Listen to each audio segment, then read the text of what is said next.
बहुत ही दुर्भाग्यशाली लड़की है। सखी जहाँ से भी गुजरती वहाँ का माहौल खराब हो जाता है। सबके लिए वह एक काली बिल्ली की तरह है। पूरे गांव में सिर्फ राजू ही सखी का दोस्त है और वह सखी से प्यार भी करता है।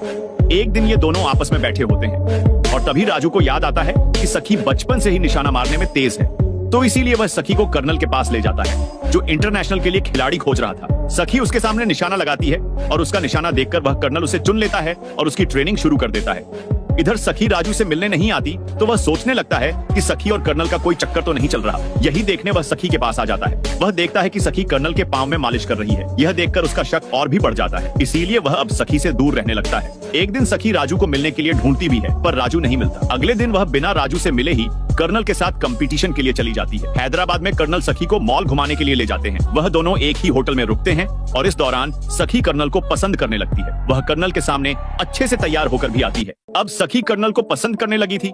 वहीं दूसरी तरफ राजू का नाटक में मन नहीं लग रहा क्योंकि उसे हर जगह कर्नल और सखी साथ में दिखाई देते हैं। फिलहाल कर्नल साइकाइट्रिस्ट को बुलाते हैं ताकि सखी का फोकस और बढ़ सके। और जब सखी लेडी डॉक्टर को कर्नल के करीब देखती है तो उसे जलन होने लगती है, इसीलिए वो सेशन को बीच में ही छोड़कर चली जाती है।